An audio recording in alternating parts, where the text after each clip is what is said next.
할렐루야. 오늘 제목은 죄의 종과 순종의 종입니다. 지난 시간에 13절까지 말씀을 통해서 우리의 지체를 불신앙에 내어주지 말고 또 믿음에 우리를 드리라고 말씀을 증거했습니다.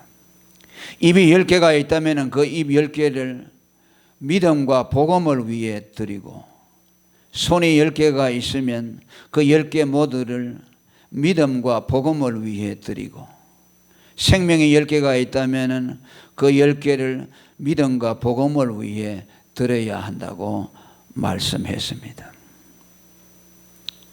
오늘은 그렇게 우리가 우리 자신을 믿음에 드리는 의의 병기가 될 때 나타나는 결과를 말씀하고 있습니다. 14절에 이르기를 그렇게 하면 죄가 너희를 주관하지 못한다고 말씀합니다.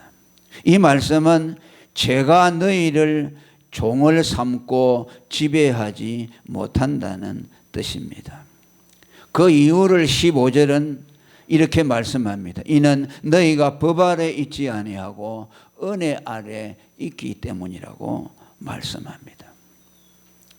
자신을 믿음에 드리는 사람은 율법이 아닌 은혜가 그를 통치하기 때문에 그가 무엇을 잘못한다고 하더라도 율법의 정죄를 받지 않기 때문에 죄의 종이 되지 않는다는 말씀입니다. 믿음은 우리로 하여금 은혜의 통치를 받게 합니다. 불신앙은 율법의 통치를 받도록 합니다. 갈라디아 3장 23절에 보면 그것을 말씀합니다. 믿음이 들어오기 전에 우리에게는 율법 아래 우리가 매여 있었고, 25절에 보면 믿음이 들어온 후에는 우리가 율법 아래, 몽학선생 아래 있지 않고 은혜 아래 있다고 말씀을 했습니다.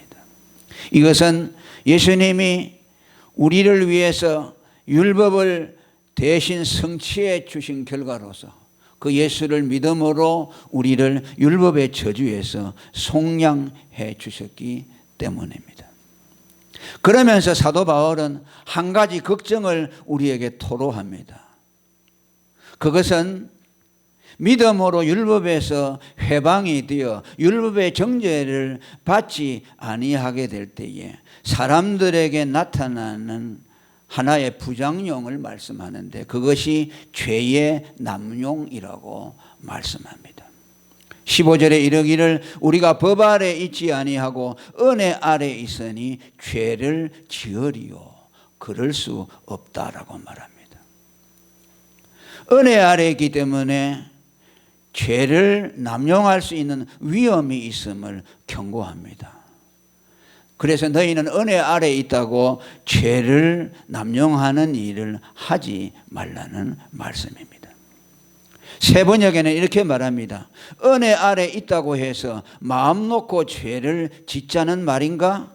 결코 그럴 수 없다라고 말씀합니다. 그러면 왜 죄를 남용하면 안 되는가? 그 첫째는 예수님이 우리를 죄에서 구원하기 위해서 십자가에 죽으셨기 때문입니다. 그리고 또 하나는 죄의 속성을 우리에게 말씀하고 있습니다.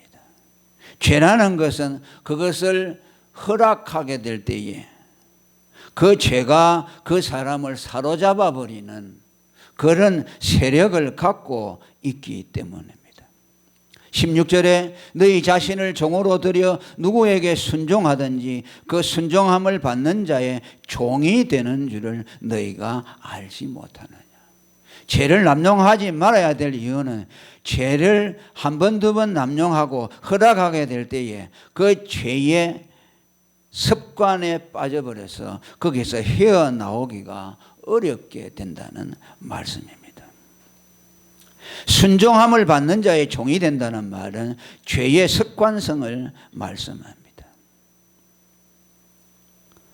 그것은 구원에서 탈락된다는 말과는 다릅니다. 왜냐하니까 예수를 믿고 구원받아서 율법에서 해방된 사람은 다시는 율법이 그를 정죄할 수가 없습니다. 그럼에도 불구하고 죄라는 것을 용납하게 될 때 그 죄가 그 사람을 사로잡아서 그 죄의 습관성에서 잘 헤어나지 못하도록 만드는 그 죄의 속성이 있다는 말씀입니다. 여기 죄의 종이라고 한 말씀을 우리는 유념해서 생각해야 합니다. 조금 전에도 말했듯이 예수를 믿으면은 어느 누구도 죄의 율법에서 해방되어서 죄의 종이 되지 않습니다. 여기서 죄의 종이라는 말은 그 말을 의미하지 않습니다. 죄의 습관성을 말씀합니다. 죄를 자주 허용함으로 그 죄가 그 사람을 사로잡아서 종으로 만드는 경향성을 우리에게 말씀하고 있습니다. 율법의 정죄에서 해방된 구원받은 성도도 죄의 습관에 빠질 수가 있으며 그래서 그 죄의 종노릇하는 일정 기간 동안 그런 잘못을 가질 수가 있다는 말씀입니다. 제가 그 대도라는 별명을 가진 사람에 대해서 여러 번 설교했습니다만 이 사람은 너무 오랫동안 남의 집에 담을 넘는 습관을 가지고 있죠. 그래서 도둑은요 담을 넘을 때 그 짜릿한 쾌감이 있다고 합니다. 그 들키지 않고 남의 것을 훔칠 때. 그러니까 그것을 버리지 못한다 그래요. 그가 신학교를 나오고 전도사 노릇을 하면서도 계속 그 일을 했다는 것은 우리는 언뜻 이해가 되지 않습니다만 습관이 얼마나 무섭다는 것을 우리에게 말씀합니다. 그 사람이 구원받지 못해서가 아니고 그 사람은 아마 하나님 앞에서 매일 고통하고 울었을 것입니다. 이 죄의 습관에서 나를 건져달라고 호소했을 것입니다. 그는 잡힐 때마다 그런 말을 했습니다. 다시는 하지 않고 복음 전하는 일에 내가 모든 것을 바치겠습니다. 요즘에 뭐 도박에 대한 중독, 게임 중독, 알코올 중독, 일 중독 이런 중독에 빠진 경향들이 많죠. 또 어떤 경우는 미워하고 남을 질투하거나 또 분노하는 것도 일종의 습관에서 나올 수가 있어요. 저도 이렇게 해보니까 화를 내면요 자꾸 내게 되더라고요. 한 번, 두 번 참으면요 그 나중에는 잘 안 하게 돼요. 그런데 한 번, 두 번 허락하다 보면은 거기 그만 빠져버려서 계속 반복하게 되는 겁니다. 그리고 내가 예수 믿고 구원받았는데 왜 내가 이것을 극복하지 못할까? 많은 사람들이 그런 고민을 하고 있죠.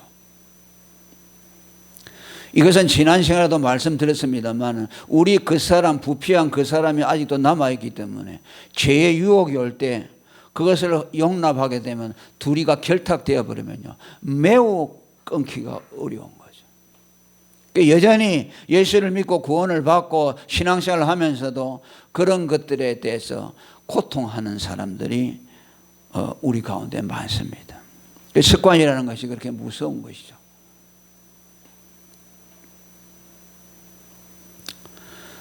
자, 이런 것도 있습니다만은 더 근본적인 여기 죄의 종이라고 말하는 것은 믿으면서도 늘 의심하고 불신앙에 자주 빠지는 불신앙의 습관입니다. 이 사람들은 구원을 받지 못하거나 믿음이 없어서가 아니라 구원받는 믿음을 가지고 있음에도 불구하고 여러 가지 원인들로 인해서 예를 들면 성령의 충만을 받지 못했다든지 또 아니면 그의 성향의 문제라든지 환경에서 오는 문제라든지 여러 가지가 복합적으로 작용을 해서 자기의 구원에 대해서 끊임없이 의심을 하고 자기가 하나님의 자녀된 것에 대해서 끊임없이 의심을 하고 불신앙에 빠지는 그런 경향을 갖는 사람들이 있다는 것입니다. 그러니까 여기서 오늘 죄의 종이라고 하는 것은 아까 말한 구습에서 오는 습관적인 것도 있지만 또 불신앙의 습관에서 오는 것도 있다고 말이죠. 이건 구원하고 상관이 없죠. 그는 예수를 믿어서 죄에서 분명히 해방이 되었다고 선언을 받았습니다. 죄에서 반드시 해방이 되었고 죄의 종에서 놓여놨음에도 불구하고 계속해서 죄의 불신앙에 빠져서 거기서 헤어나오지를 못하는 그런 사람들이 있다는 말씀입니다.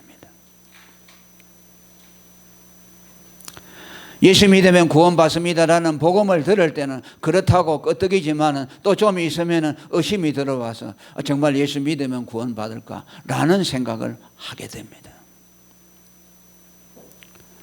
예수 믿으면 구원 얻습니다라고 선언하면 아멘이라고 화답해놓고 또 돌아가서는 거기에 대해서 회의를 품습니다. 여러분, 그런 의심이 있다고 해서 그 사람이 구원받지 못한 것은 아닙니다. 어떤 사람들은 그런 의심이 있는 사람은 구원받지 못했다고 말해요.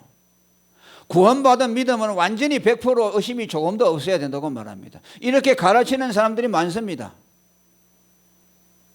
설교를 조심해서 들어야 할 이유가 여기에 있습니다.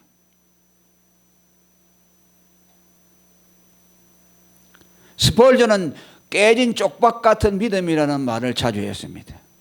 우리가 물을 떠먹을 때 검그릇으로도 떠먹을 수 있지만 다 깨어진 쪽박으로도 물을 떠먹을 수가 있습니다. 할렐루야. 우리는 어떤 사람은 믿음이 충만해서 그 믿음으로 구원을 받기도 하지만 어떤 사람은 아주 미약하고 연약한 정말 깨진 쪽박과 같은 그 믿음을 가지고서 구원의 생수를 떠먹을 수가 있다는 말씀이죠. 보잘것없는 믿음이죠. 그럼에도 불구하고 하나님은 그 믿음을 보시고 그 사람을 구원해 주신다는 말씀입니다. 불신앙의 종이라는 것은 예수를 믿지 않아서 죄에서 해방되지 못한 그 상태를 말하는 그것의 불신앙을 말하는 것이 아니고 믿고 죄에서 해방이 되었음에도 습관적으로 불신앙에 빠지는 사람들을 두고 하는 말씀입니다. 그것에 대한 예로 저는 종종 6월절 그 날 밤의 사건을 상상하면서 적용을 시켜봅니다. 하나님이 이스라엘을 애굽에서 건져내기 위해서 10가지 재앙을 베풀었죠. 그 첫째가 뱀을 만드는 이적으로부터 마지막에 10번째 재앙이 6월절 어린 양의 피로서 구원하는 것이죠. 그래서 하나님이 모세에게 그 비방을 알려주었죠. 어린 양을 잡아서 이스라엘 집의 문설주에 피를 뿌리면 죽음의 사자가 그 피를 보고 넘어갈 것이라고 말했죠. 그런데 그렇게 했겠죠. 했는데 그렇게 하고 나서 그 기다리고 있는 사람들의 상태는 두 부류로 나뉠 수가 있습니다. 하나는 됐다.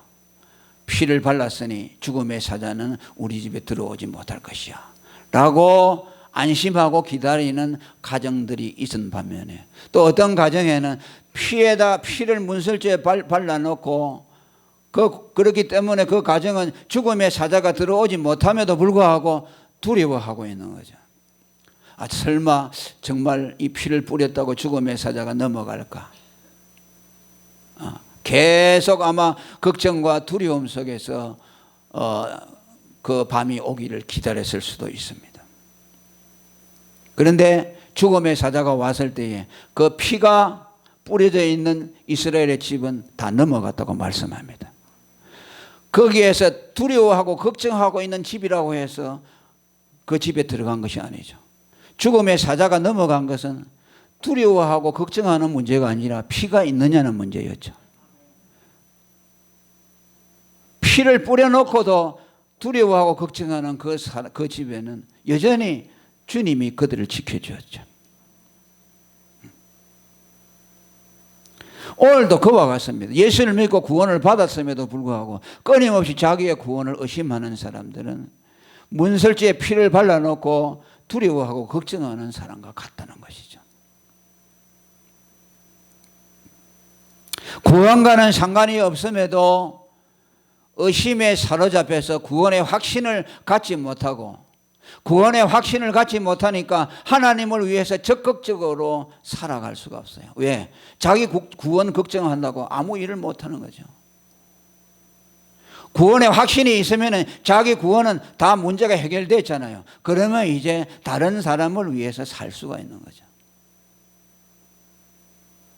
자기 코가 석자인데 무엇을 다른 사람을 위해서 구원하고 다른 사람을 위해서 일하고 교회를 위해서 일하겠습니까?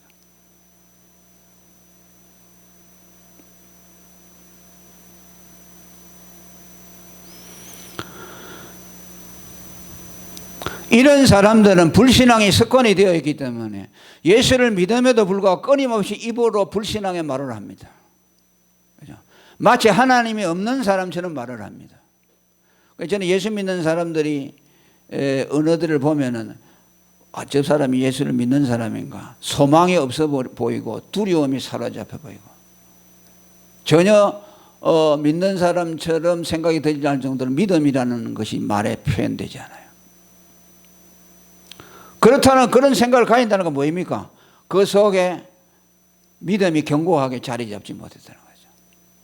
왜? 사람은 마음에 있는 것을 입으로 말한다고 했죠. 불신앙에 의심이 있으면 끊임없이 불신앙의 말을 쏟아내게 되어 있죠.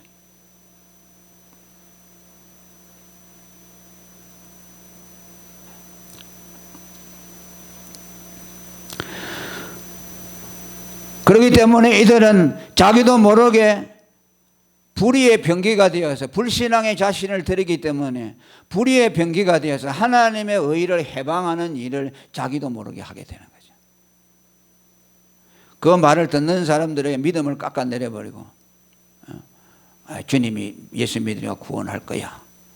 주님이 나를 사랑하시고 도와주실 것이야. 이런 말을 하면 어떻습니까? 옆에 사람들이 그 말을 듣고 믿음이 생겨나겠죠. 그런데 그냥 불신앙으로 하나님이 없는 것처럼 불평하고 원망하고 그렇게 하면 그 옆에서 그 말을 듣고 있는 사람들의 믿음이 무너지는 것이죠. 하나님의 의의를 세울 수가 없어요. 그러니까 여러분은 성령 충만 받으시기를 바랍니다. 그리고 이 불신앙의 습관을 여러분이 주님의 능력으로 쫓아내시기를 바랍니다. 불신앙의 말을 버리기를 바랍니다. 생각에도 허락해서는 안 돼요.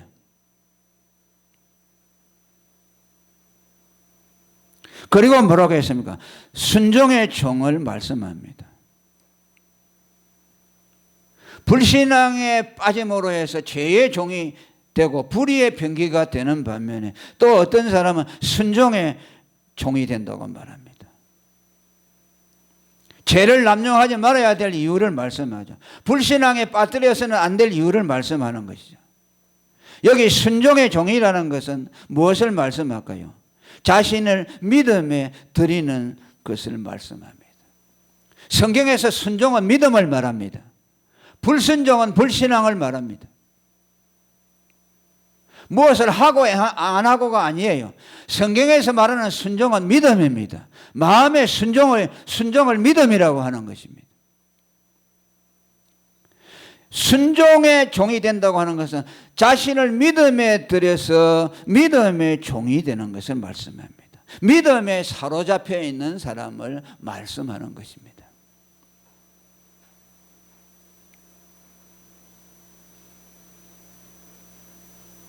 믿음의 자신을 자꾸 드리고 믿음의 말을 하고 믿음의 생각을 하고 믿음의 선언을 할 때에 여러분 성령께서 그 사람의 믿음을 통해서 그 마음속에 확신을 더욱 생겨나게 하고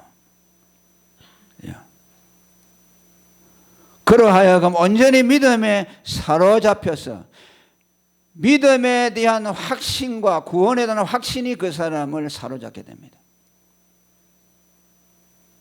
아까 앞에 말한 그런 사람들과는 다른 차원의 신앙생활을 하게 됩니다. 그 사람은 의심이 잘 용납되지 않습니다. 믿음의 말을 하고 믿음을 자신에게 믿음으로 자신에게 드리니까 성령이 계속 그 안에서 믿음을 또 공급해 주는 거죠. 그래서 로마서 1장 17절에 믿음으로 믿음에 이르게 하나니, 할렐루야. 믿음이 있을 때 믿음에 또 나아가는 거예요. 불신앙에 빠지면은 불신앙이 계속 역사하고 어두움이 역사하는 거죠.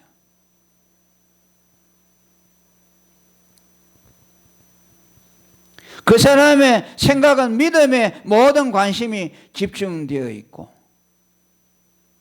믿음의 확신 속에서 그 믿음의 확신이 사로잡히니까 그것을 다른 사람들에게 말해주고 싶은 생각이 드러나는 거죠. 아, 믿으면 이렇게 어렵다움을 받는구나 라는 확신이 그 속에서 들어오니까 그것을 남에게 말해주는 거죠. 분명하게 말을 해주게 되죠. 선생님, 예수 믿으면 구원받습니다라는 것이 자기 속에서 확신 있게 입에서 나오는 거죠.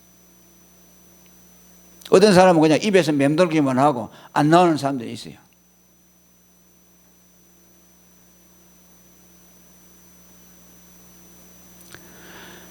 사도 바울은 믿음의 종이었습니다. 그분은 믿음의 종이기 때문에 예수 믿으면 어렵다함을 받는다는 복음에 사로잡혔습니다. 그가 복음의 사도가 된 것은 왜입니까? 믿음에 사로잡혔기 때문이에요. 믿음의 능력을 알기 때문에, 믿음으로 구원한다는 확신이 그 속에 있었기 때문에 복음의 사람이 될 수밖에 없죠. 아, 사람은 믿음이 없어서 멸망하는 것이구나. 복음에는 하나님의 의가 나타난다. 복음은 예수 믿으면 구원 얻는 것이구나. 그것이 자기에게 확신하니까 그 사람은 그 일에 자신을 투신하게 되어 있는 거죠.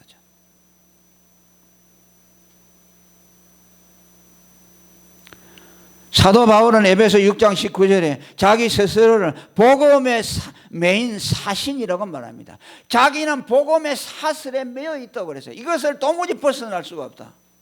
무엇이 그랬느냐? 믿음이. 그래서 그는 로마서와 갈라디아서를 통해서 끊임없이 믿음을 말하고 있습니다. 예수 믿으면 어렵다함을 받고 구원을 받는다. 복음이 그를 사로잡아서, 그러니까 믿음의 종이 되는 거죠. 그러니까 우리 자신에게 믿음을 자꾸 우리가 이게 드리면은 우리는 믿음의 종이 되어지고 곧 순종의 종이 되어져서 그분의 뜻을 이루는데 우리가 사용되어지는 것이죠. 여러분은 믿음의 자신을 드림으로 믿음의 종이 되기를 바랍니다. 의심을 다 내어 쫓기를 바랍니다.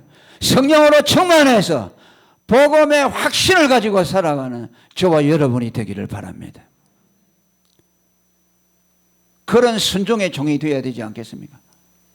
불신앙의 자신을 드리는 죄의 종이 되지 말고, 불신앙에 사로잡혀서 불의의 병기로 쓰임을 받지 말고 믿음에 사로잡힌 순종의 종이 되어서 하나님의 복음을 이루는데 우리 모두가 사용되기를 축원합니다.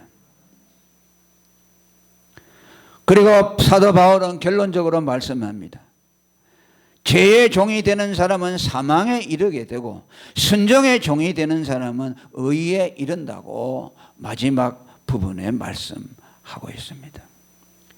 죄의 종으로 사망에 이른다는 말은 두 가지 의미가 있습니다. 하나는 그 사람이 구원받는 믿음을 갖지 못해서 율법에서 해방되지 못해 법적으로 죄의 종으로 머물러 있는 사람, 이 사람은 구원을 받지 못하겠죠. 이 사람들에게는 마지막이 사망이죠. 영원한 멸망에 이르게 되는 겁니다. 그렇지만 오늘 본문이 우리에게 말하는 것은 그것보다는 또 다른 의미가 있다고 말했죠. 예수를 믿으면서도 끊임없이 자기 자신을 불신앙에 내어줌으로써 법적으로는 죄의 종이 아님에도 그가 습관적으로 불신앙에 빠짐으로 불신앙의 종이 되어 있는 사람들, 이 사람을 죄의 종이라고 말씀합니다.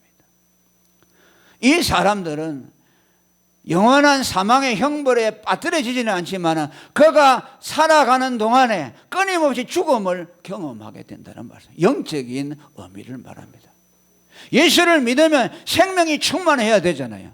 빛과 생명이 충만해야 되는데 믿음이 없으니까 끊임없이 어두움이 그의 영혼을 덮는 겁니다. 두려움과 공포와 마치 죽음과 같은 그러한 영적인 흑암이 그 사람을 사로잡게 되어 있어요. 그러니까 기쁨이 없어요. 예수를 믿어도 구원의 확신이 없고 늘 두려움과 근심이 그 사람을 지배하고 있어요. 그 사람의 삶에서 생명이 어디에 보입니까? 그 사람의 삶에서는 죽음밖에 보일 수가 없죠. 그가 지옥에 가지는 않지만은 그가 살아있는 동안 그가 신앙생활을 하면서도 여전히 율법의 그늘 아래 있는 사람처럼 그 사람 속에서 어두움이 끊임없이 그 사람을 장악하고 있는 거죠.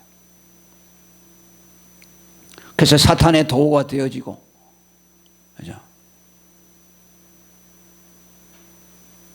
이런 사람들이 많습니다.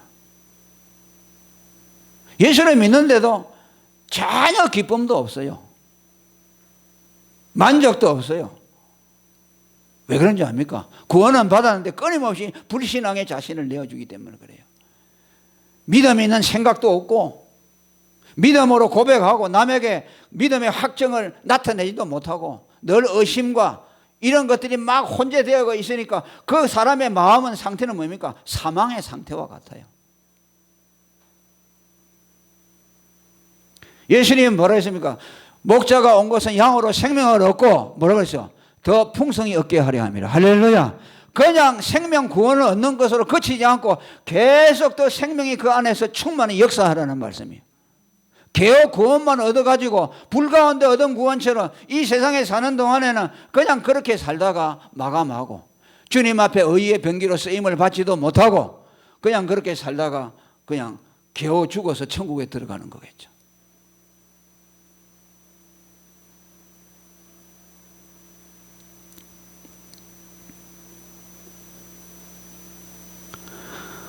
그리고 순종의 종으로 의에 이른다고 말씀합니다. 할렐루야. 이 순종의 종은 아까 말씀드린 것처럼 믿음의 종이죠. 순종은 믿음이라고 했죠. 믿음의 자신을 드리는 사람들은 믿음에 사로잡혀서 그 사람은 믿음의 종이 되어지고 순종의 종이 되어져서 하나님의 의에 이르는 사람, 하나님의 의로 충만한 삶을 살게 된다는 말씀입니다. 할렐루야. 이건 역시 예수 믿음으로 의롭다함을 받는다는 근본 구원을 말하는 것이 아니고 예수 믿어 의롭다함을 받았는데 끊임없이 자신을 믿음에 내어주는 순종의 삶을 통해서 하나님의 의를 경험하고 하나님의 의의 충만함을 누리는 삶을 말씀하고 있는 겁니다. 여러분, 하나님의 의의 삶이 얼마나 중요하냐면요, 하나님의 의는 하나님 자신의 속성이에요. 하나님을 다른 말로 하면 하나님은 의다. 왜? 그 의에 모든 약속이 따라 나와요. 그 의로 하나님의 자녀가 되죠. 그 의로 영생을 얻죠. 그 의로 천국에 들어가요. 그러니까 이 땅에서도 우리가 우리 자신을 믿음에 들여서 순종의 종이 될 때에 의가 충만한 삶을 누리게 되므로 이 지상에서도 천국을 경험하게 됩니다. 왜? 천국은 의의 나라이기 때문에. 불신앙에 내어준 죄의 종은 천국이 아니고 사망의 삶이죠. 지옥을 경험하는 것이죠. 예수를 믿으면서도 지옥을 경험하는 사람들이 있어요, 이 세상에서. 그러나 자신을 믿음에 드리는 사람, 순종의 사람, 순종의 종이 된 사람에게는 의가 충만하기 때문에 기쁨이 있습니다. 평안이 있습니다. 만족이 있습니다. 하나님의 나라가 이 지상에서 경험이 되는 겁니다. 그것은 우리가 경험하고 있는 실제입니다. 로마서 14장 17절에 하나님의 나라는 먹고 마시는 것이 아니요 성령 안에서 의와 평강과 희락이라. 할렐루야.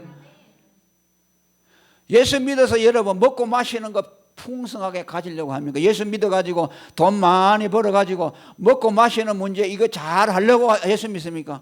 그거 아니에요. 그건 천국의 삶이 아니에요. 성령 안에서 의와 평강과 희락을 누리는 삶. 어떤 사람에게 주어지느냐? 믿음에 사로잡혀서 순종의 종이 되어 있는 사람. 이것이 예수 믿는 사람의 행복이 아니겠어요? 예. 이걸 가지고 있으면 지상에서 천국을 경험하죠.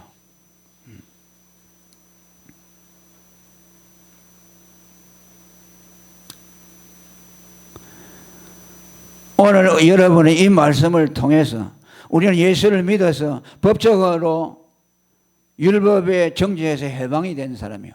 이제 죄의 종이 아닙니다.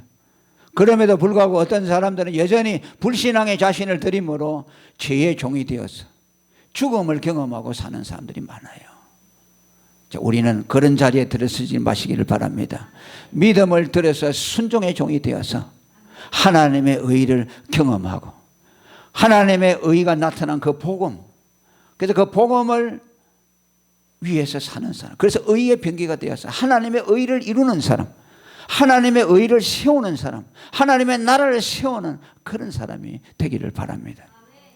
루터가 여러분 어떻게 해서 위대한 종교개혁자가 된지 압니까? 믿음의 도를 발견했기 때문이에요. 의인은 믿음으로 살리라. 인간 죄인을 구원하는 것은 믿음이다는 거기에 다 꽂혀버렸어요. 루터가 꽂혀버리니까 수도 세상을 다 청산하고 결혼하고 완전히 바꿔졌죠. 그리고 그 사람이 평생 한 일은 뭐냐? 의인은 믿음, 죄인은 믿음으로 없다는 걸 봤는데 이신칭이 그것에 자기 목숨을 다 걸었어요. 종교개혁이 그거죠. 이신칭이죠. 그래서 하나님의 의를 세우는 일에 자신을 전력 투구하다가 갔습니다. 우리는 그분이 우리에게 남겨준 이 믿음의 유산을 여전히 가지고 있는 사람들이죠. 우리도 그렇게 살아야 되지 않겠습니까? 여러분 자신을 믿음에 들여서 순종의 종이 되어서 이 땅에 하나님의 나라를 건설하고 복음을 위해서 여러분들이 투신함으로 하나님의 의를 충만히 경험하는 지상에서도 천국을 누리는 복된 삶이 되기를 축원합니다. 통성으로 기도하겠습니다.